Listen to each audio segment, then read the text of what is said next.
Bharatiya Janata party की ओर से राजस्थान का घोषणा पत्र जारी कर दिया गया है।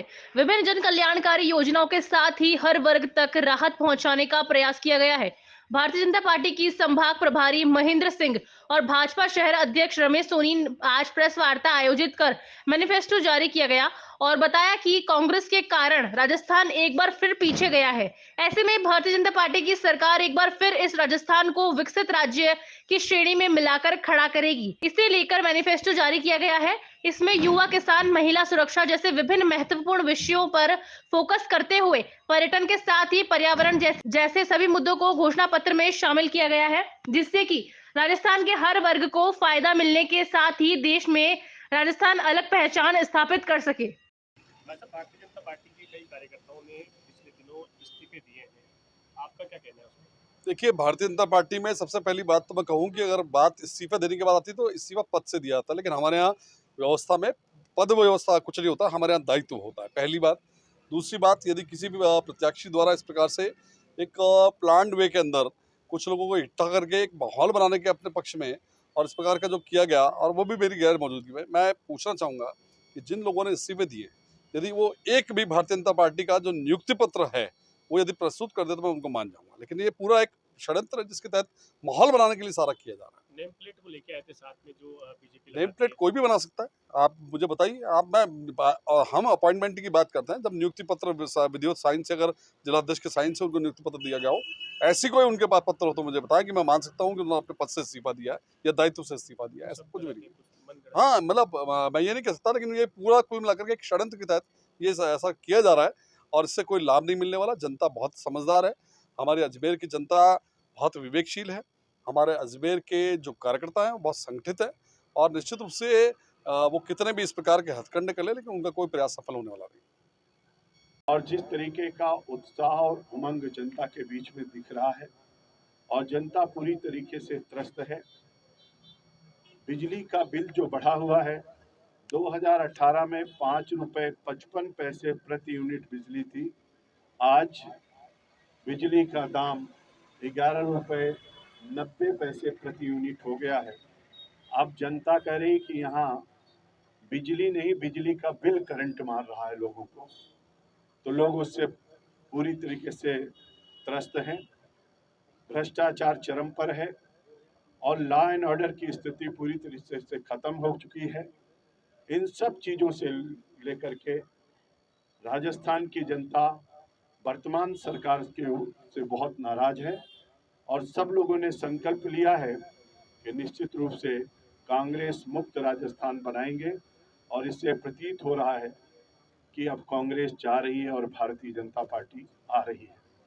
आदरणीय प्रधानमंत्री जी की जो सभाएं हो रही हैं, अभी जो आदरणीय गृह मंत्री जी का रोड शो हुआ है, हमारे नेताओं के जो कार्यक्रम चल रहे हैं, उन सब दृष्टियों से मैं कह सकता हूं कि 3 तारीख को जब मतगणना होगी तो पूरे राजस्थान के अंदर कमल ही कमल दिखाई पड़ेगा और भारतीय जनता पार्टी की सरकार होगी और हम संकल्प पत्र को पूरा करेंगे और राजस्थान को भारत में नंबर 1 का राज्य बनाएंगे। आप सबका बहुत बहुत धन्यवाद और आभार। हर बेघर को अपना घर देने के लिए प्रधानमंत्री आवास योजना के साथ साथ मुख्यमंत्री आवास योजना का भी राजस्थान में शुभारंभ करेंगे और जिनको प्रधानमंत्री आवास योजना में घर नहीं मिल सका है, उनको मुख्यमंत्री आवास योजना के तहत उन गरीब परिवारों को आवास दिया जाएगा। आर्थिक रूप से कमजोर परिवारों के छात्रों को यूनिफॉर्म आदि के लिए 1,1200 की वार्षिक सहायता प्रदान की जाएगी। 40,000 करोड़ के निवेश के साथ भामाशाह हेल्थ इंफ्रास्ट्रक्चर मिशन भी शुरू किया जाएगा। Paper leak, fertiliser, mid day meal, खनन, पीएम आवास योजना, जल जीवन मिशन आदि में जो घोटाले हुए हैं, उसके लिए एसआईटी का गठन किया जाएगा और दोषी लोगों के ऊपर सख्त कार्रवाई करते हुए उनको जेल के अंदर भी भेजने की व्यवस्था की जाएगी। शेखावटी, डूंडाल, ब्रज, हड़ौती, मेवाड़, मारवाड़, अजमेर एवं बीकानेर में 800 करोड़ के निवेश के साथ क्षेत्रीय विरासत के केंद्र स्थापित किए जाएंगे। पर्यटन कौशल कोष बनाकर 5 लाख युवाओं को प्रशिक्षित कर रोजगार अथवा स्वरोजगार के अवसर प्रदान किए जाएंगे। राजस्थान पर्यटन की दृष्टि से पूरे भारत के लिए एक बहुत महत्वपूर्ण राज्य है और इसलिए पर्यटन केंद्रों की स्थापना करना और पर्यटकों की दृष्टि से राजस्थान को एक आकर्षित केंद्र के रूप में विकसित किया जाएगा। प्रधानमंत्री गरीब कल्याण योजना के लाभार्थियों को 5 साल तक अगले जो 80 करोड़ लाभार्थियों को मुफ्त में राशन दिया जा रहा है और हमारे यहाँ जो 4 करोड़ लोगों को केवल राजस्थान में मुफ्त में राशन मिल रहा है, उनको अगले 5 वर्षों तक राशन की व्यवस्था की जाएगी। हमारे अजमेर के लिए अजमेर में पृथ्वीराज चौहान अजमेर अकादमी बनाने की बात कही गई है, जिसमें पारंपरिक भोजन, वेशभूषा एवं लोक कला पर शोध और संरक्षण करने की दृष्टि से काम किया जाएगा। बसवा, दौसा एवं माडलगढ़ में महाराणा सांगा के भव्य स्मारक का निर्माण, पुष्कर के घाटों और मंदिरों का नवीनीकरण, विशेष रूप से जो ब्रह्मा जी का स्थान है उसके लिए भी संकल्प पत्र में कहा गया है कि उसका पुनर्विकास होगा, जीर्णोद्धार होगा और काशी विश्वनाथ के कॉरिडोर के तर्ज पर भी भगवान देवनारायण के कॉरिडोर बनाने की भी बात संकल्प पत्र में कही गई है। 2000 करोड़ के निवेश में मिशन सांस्कृतिक धरोहर शुरू करेंगे।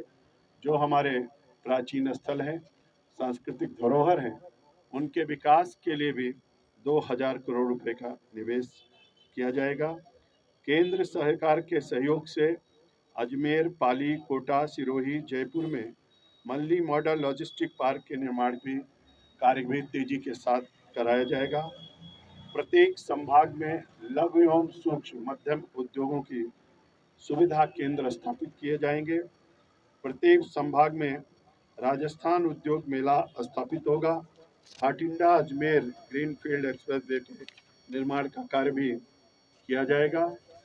वरिष्ठ नागरिकों के पेंशन को बढ़ाकर 1500 रुपये प्रति माह करेंगे। मुख्यमंत्री वरिष्ठ नागरिक तीर्थ यात्रा योजना का भी संकल्प पत्र में बात कही गई है। हरिद्वार, अयोध्या, सोमनाथ, रामेश्वरम के लिए मुफ्त यात्रा वरिष्ठ नागरिकों के लिए सरकार द्वारा कराया जाएगा। ODOP, one district one product को भी हमारे जितने राजस्थान के ज़िले हैं, उनके जो महत्वपूर्ण चीज़ें जिस ज़िले में बनती है, उनको बढ़ावा देने के लिए भी सरकार काम करेगी और उनको केवल प्रोडक्शन ही नहीं बल्कि उनकी मार्केटिंग कैसे हो उसका भी काम सरकार के द्वारा किया जाएगा, जिससे हमारा गांव, हमारा शहर, हमारे ज़िले आत्मनिर्भर हो सकें। इसके लिए भी उस पर संकल्प पत्र में बात कही गई है। वन डिस्ट्रिक्ट वन स्पोर्ट्स के कॉम्प्लेक्स सभी ज़िले में बनाए जाएंगे। पुलिस कमिश्नरी सिस्टम लागू किया जाएगा, जिसमें कोटा, बीकानेर, अजमेर और उदयपुर प्रथम चरण में ऐसे जिलों को कानून व्यवस्था की दृष्टि से और चुस्त दुरुस्त किया जा सके, इसके लिए कमिश्नरी सिस्टम लागू करके इसको सम्मिलित करेंगे। अजमेर से गुजरने वाली Delhi Ahmedabad high speed rail corridor की स्थापना होगी। अजमेर, सिखावटी और ढूंढाल, ब्रज, हड़ौती, मेवाड़, मारवाड़ एवं बीकानेर में जो हमने आपको बताया 800 करोड़ की उसकी व्यवस्था की जाएगी। आप सब लोगों के सामने मैंने कुछ संक्षेप में बिंदु रखे हैं। बहुत सारे बिंदु हैं जो इसमें कहे जाएंगे। अभी आपको लिफलेट पंपलेट भी मिलेगा और हमारे घोषणा पत्र की चीज़ें भी मिलेगी। एक बात मैं आप लोगों से कहना चाहता हूँ, मैं पिछले 3 महीने